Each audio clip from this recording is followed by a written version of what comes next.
Boa tarde, pessoal, como estamos todos? Todos bem? Nesse 8 de janeiro, um ano atrás, estávamos, né, presenciando aquela cena que acabou não dando em nada, dando só confusão, tristeza, prisões, né? E um ano depois, a situação cada dia pior, né? Mas estamos caminhando. É um dia de cada vez, né? Um dia de cada vez. Hoje esfriou muito aqui em Londres, muito mesmo. São quase 4 horas da tarde e olha como é que tá. Vou virar a câmera para vocês verem, viu? Vou virar a câmera para vocês verem. Olha como é que tá isso. Não são 4 horas ainda. Está assim, começou a querer nevar, tá uma nevezinha bem leve caindo, e eu pensei que esse ano a gente ia se livrar da neve, que não íamos ter neve esse ano, mas doce esperança a minha.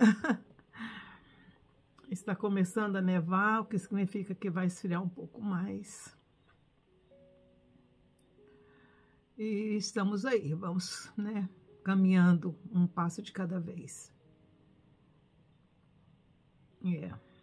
Eu estava pretendendo amanhã sair para fazer umas comprinhas, né? Comprinhas assim de alimentação mesmo. Mas vamos ver como é que vai estar. Se nevar bastante, eu vou desistir. Mas vamos esperar para ver. Tá caindo uma neve bem leve, bem suave. Ainda não tá nevando forte mesmo, não. Se nevar muito forte, eu faço um vídeo para vocês verem, tá bom?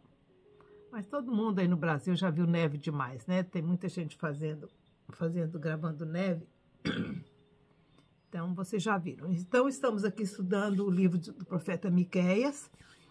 Estamos hoje no capítulo 4 e hoje tá muito ruim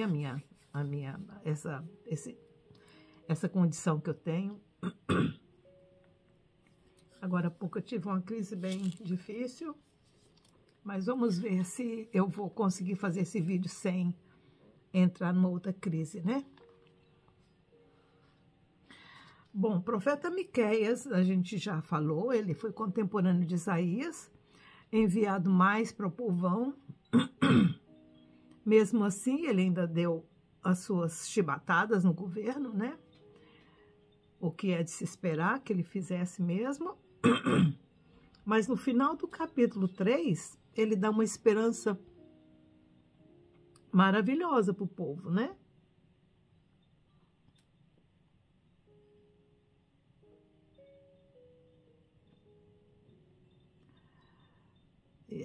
Mas mesmo assim ele ainda dá esperança para o povo. Então vamos ver. Capítulo 4 do profeta Miqueias. O Monte do Senhor é o título que deram para esse pedaço do poema, né, do profeta Miqueias, porque ele escreveu como um poema também, viu? Mas nos últimos dias, olha a promessa, gente, nos últimos dias, o monte da casa do Senhor será estabelecido no cume dos montes e se elevará sobre os outeiros e concorrerão a ele os povos. Bom, essa é uma promessa para o templo que será construído no monte lá em Jerusalém, onde o Monte Sião, onde foi construído o primeiro e o segundo templo, e agora está lá uma mesquita, né? Que não é para todos os povos, porque na mesquita só pode entrar quem for muçulmano. Então, não é o templo que vai ser erguido no Monte Sião e que será para todos os povos. Então, aí nós já estamos vendo um sinal de que o que está lá não era para estar. O que está lá não é esse templo que o Senhor disse que vai edificar no monte estabelecido, que é o Monte Sião.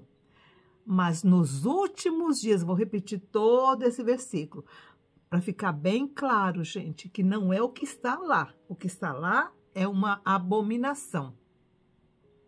Mas nos últimos dias, o monte da casa do Senhor será estabelecido. O monte da casa do Senhor será estabelecido, onde Salomão havia criado. Nessa época aqui, gente, o templo ainda estava lá.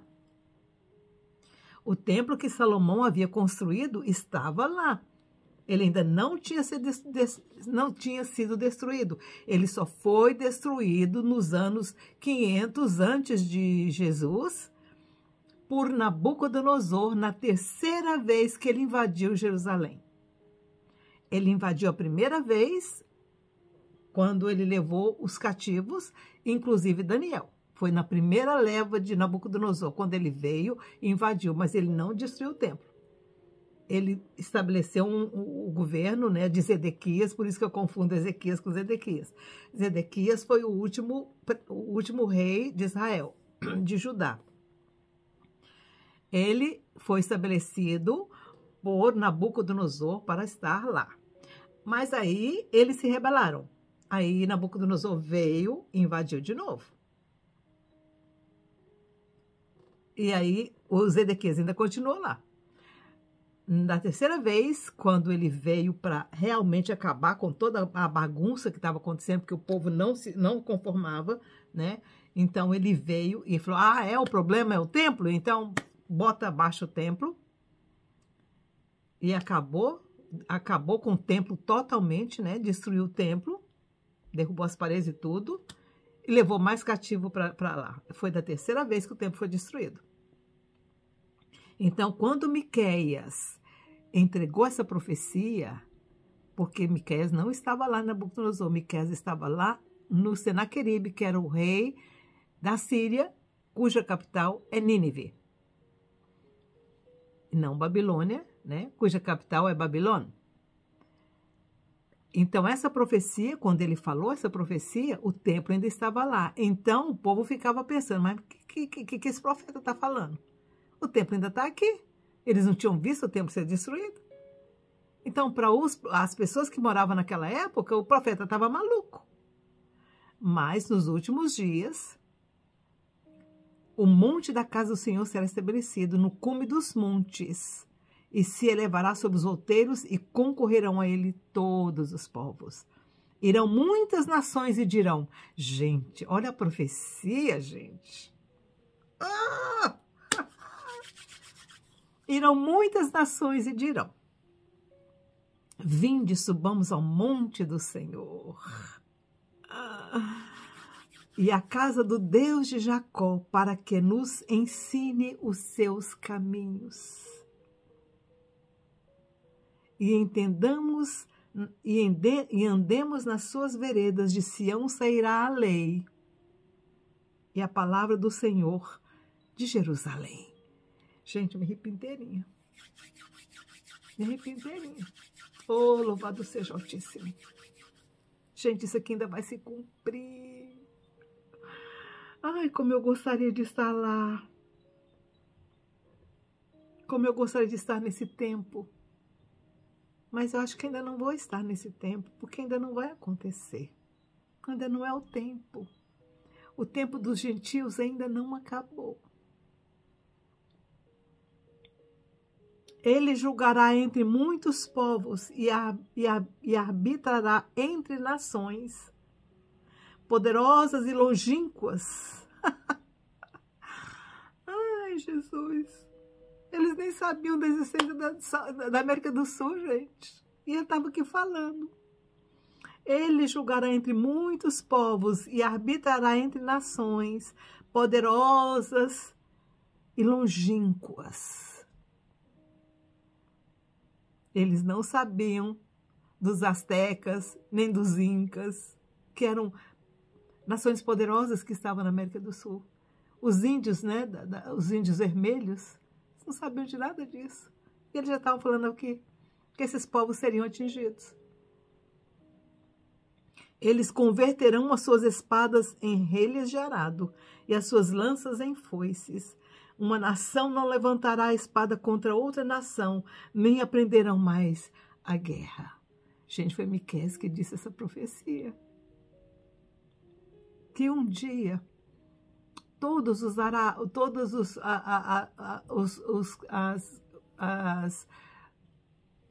instrumentos de guerra serão transformados em arados.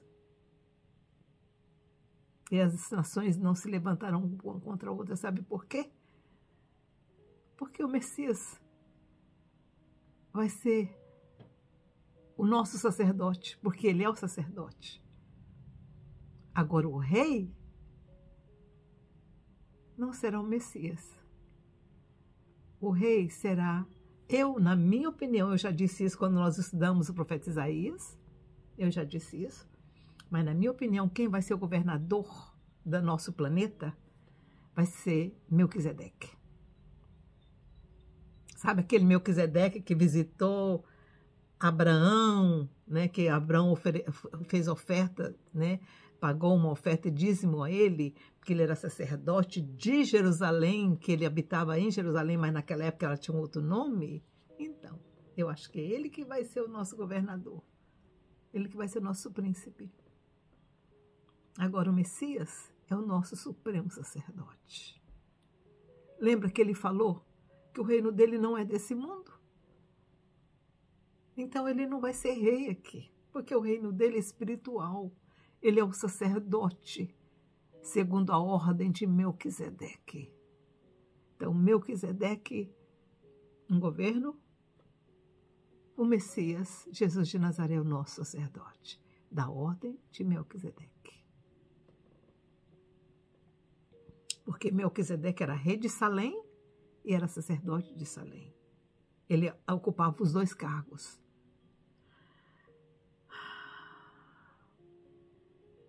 Mas assentar-se-á cada um debaixo da sua videira. Eita, vida linda! E debaixo da sua figueira maravilhosa. Eu tenho uma figueira aqui no meu quintal. E não haverá quem os espante, porque a boca do Senhor dos Exércitos o disse. Gente, está selado. Porque a boca do Senhor dos Exércitos o disse. Todos os povos andam cada um em nome do seu Deus. Agora, nessa atual realidade, como era naquela época. A mesma coisa hoje, gente, não mudou nada. Mas nós andaremos no nome do Senhor nosso Deus, eternamente e para sempre. Naquele dia, diz o Senhor, congregarei os que coxeava, recolherei a que tinha sido expulsa e a que eu afligi. O Senhor está reconhecendo que Ele é quem levou todo mundo para o cativeiro. Da que coxeava, farei a parte restante. Quer dizer, ele vai curar a que coxeia, ele vai dar para a que coxeia uma perna nova, né? Ou vai aumentar a outra perna que está pequena. Ele vai fazer isso, porque ele quem tirou, ele vai repor. Gente, quando o Senhor tira alguma coisa da gente, Ele repõe. Ele repõe. Ele tira, mas Ele dá de volta. No tempo dele, mas dá. Nós estamos esperando isso há 2.700 anos. Essa reposição do que coxeia. Mas um dia Ele vai reparar isso. E da que tinha sido arrojada para longe uma nação poderosa. O que Ele fez com os que foram expulsos de Samaria? Levou eles para fora, né? Foram para o cativeiro e lá eles se multiplicaram e se tornaram nações. O Brasil, eu acho que uns 40% do Brasil tem sangue judeu. Uma média de 40% também de italianos tem sangue judeu. Espanhóis, tudo. Porque todos foram expulsos e levados para bem longe. E deles o Senhor fez grandes nações. O Senhor dispersa, mas Ele cria quando Ele dispersa. O Senhor reinará sobre eles no monte de Sião, desde agora e para sempre. O que significa que Ele, como Ele já disse em outras profecias, que Ele vai juntar os filhos de Jacó? Ele vai juntá-los de novo. Vai. Graças a Deus. A ti, ó torre do rebanho, monte da filha de Sião, a ti virá sim, a ti virá o primeiro domínio, o reino da filha de Jerusalém. E agora, por que fazes tão grande pranto, e não há em ti rei? Gente, ele está falando da agora. Ele está falando dos nossos dias, porque o rei ainda estava lá, gente. O último rei que ele profetizou foi Ezequias. Foi Ezequias, aquele que teve doente, que o profeta Isaías foi lá e falou que Deus tinha dado para ele mais 15 anos, e aí ele teve aquele filho que foi a destruição de Jerusalém. Então ainda havia rei lá. Então o que ele está falando aqui, gente, é para nós agora, porque Jerusalém hoje não tem rei, Israel hoje não tem rei, ele tem primeiro-ministro e presidente. Então ele está dizendo, a ti, ó torre do rebanho. Sabe, naquela época eles tinham um lugar em que o pastor ficava um pouco mais alto, uma torre mais alta, para observar o rebanho, para ver se estava vindo algum animal feroz, para pegar os filhotes e tudo. Então, ele ficava num lugar mais alto para observar. E é isso que ele está dizendo aqui. A ti, ó torre do rebanho, para você que fica observando se está vindo algum lobo para pegar a sua ovelha, monte da filha de Sião a ti virá. A ti, ó torre do rebanho, monte da filha de Sião. Quer dizer, o Senhor está dizendo que Sião é a torre e a filha. Torre e filha. Monte da filha, quer dizer, o monte era a torre. E ele chama essa torre, esse monte, de filha de Sião. A ti virá. A ti virá, sim, a ti virá o primeiro domínio, o reino da filha de Jerusalém. Vai acontecer, gente, vai acontecer. E agora, por que fazes tão grande pranto? Não há em ti rei? Não há. Pereceu o teu conselheiro? Sim, pereceu. Apoderou-se de ti a dor como da que está de parto? Sim, aconteceu, profeta. Tudo isso aconteceu. Sofre dores, ó filha de Sião, como a que está de parto, porque agora sairás da cidade e morarás no campo. Ele estava dizendo, tudo isso que eu falei para vocês vai acontecer no futuro, nos últimos dias, mas agora você vai sair, vai ser levada. Porque você está sofrendo dores de parto, porque agora sairás da cidade e morarás no campo. Você, Sião, você, Jerusalém, você, Samaria, vocês vão ser levadas, vocês vão ser tiradas da terra, vocês vão morar longe no campo. Virás até Babilônia. Ali serás livrada. Ali te remirá o Senhor das mãos dos teus inimigos. Não haveria escape para Jerusalém e não haveria escape para Samaria. Eles teriam que ser levados. Era um plano que o Eterno já tinha feito. por causa dos problemas que o povo estava causando. O profeta não viu isso, gente. Ele morreu bem antes disso. Ele morreu no mínimo 50 anos antes disso acontecer. Ele não viu Babilônia levantando, ele não viu. Quando ele morreu, a Síria ainda estava dominando. Ele não viu o livramento que Deus deu para Jerusalém. Ele não viu. Agora se congregaram muitas nações contra ti. Dizem, seja ela profanada e os nossos olhos sejam seus desejos sobre Sião. Ele estava falando aqui de Senaqueribe, que havia ido para Samaria, levado cativo o povo de Israel de lá, as 10 tribos, e ele estava dizendo que agora eles iriam descer para Jerusalém e iriam dominar Sião. Mas isso não aconteceu, né? Porque vocês viram que Deus livrou Jerusalém nos dias de Ezequias. Mas não sabem os pensamentos do Senhor, nem entendem o seu conselho. Ele que as ajunta como feixes de eira. Levanta-te, debulha, ó filha de Sião, porque eu farei de ferro o teu chifre, e de bronze as tuas unhas. Esmiuçarás a muitos povos, e os seus ganhos mal adquiridos serão consagrados ao Senhor, e os seus bens ao Senhor de toda a terra. E aqui termina o capítulo 4. Levanta-te e debulha, ó filha de Sião, porque eu farei de ferro o teu chifre.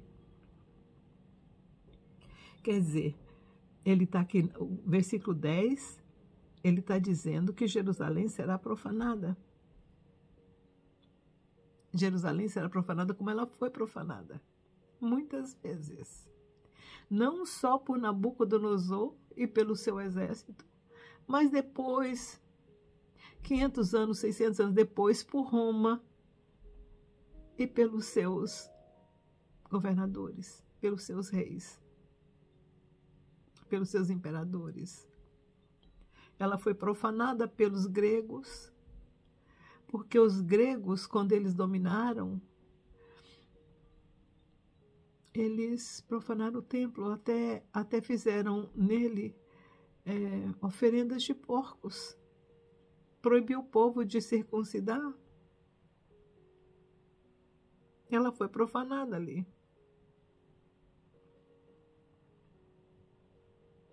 E depois Roma veio, profanou ainda mais, e depois destruiu completamente. E aí Jerusalém ficou abandonada por muitos anos, gente. Por mais, eu vou dizer para vocês que depois dos anos 70, Jerusalém ficou abandonada no mínimo por uns 50, 60 anos. Depois vieram os cristãos, né?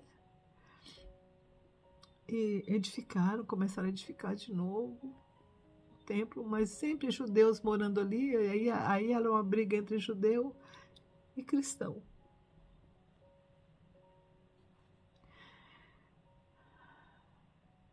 Até que, pelos anos 180, 190 da era cristã, como que era o nome daquele rei, daquele imperador romano? Não é Esdras, não. Um nome assim, meio diferente. Ele veio porque os judeus estavam lá e estava havendo muita confusão entre os cristãos e eles se juntaram, se uniam, depois brigavam de novo. Então Roma resolveu acabar com a confusão toda, né? Foi lá e fechou tudo, derrubou tudo, acabou com tudo, pelos anos 200 e pouco. Mudou o nome, falou, olha, já que o judeu é assim, então vamos fazer o seguinte, Jerusalém não vai ser mais chamada de Jerusalém, vou chamar de Capitólia, Helena Capitólio, uma coisa assim. construiu um templo pagão, onde Jesus havia sido crucificado e morto. Construiu em cima do monte um outro templo pagão. Proibiu o judeu de entrar lá dentro. O único lugar que o judeu podia ir era no Muro das Lamentações, uma vez no ano, na festa de Yom Kippur. Isso durou muito tempo, gente. Até que veio ele era um general, né? O Helena, mas o Constantino. Constantino, quando veio para entrar em Roma, ele veio com o exército dele, tomou o poder, se tornou imperador. E ele, né, quando ele estava chegando em Roma, ele teve uma visão. Ele viu uma cruz no meio das nuvens. E por causa dessa cruz, ele se converteu ao cristianismo. E aí, a mãe dele é que foi restaurar o templo novamente em Jerusalém, o templo da crucificação, né? Ela que foi, aí derrubaram todos os templos pagãos que haviam construído, que esse outro imperador havia construído, e restabeleceram de novo o cristianismo como uma religião de lá, né? Uma religião oficial do Estado. E aí foi que Jerusalém foi novamente reedificada e foram construídos o templo, né? O templo do sepulcro, né? Que existe até hoje, graças a Deus. E foi estabelecendo, né? Aí vieram os armênios, né? E construíram dentro de Jerusalém, também na parte velha, construíram a sua igreja e os seus seminários, né? E foi que começou tudo de novo.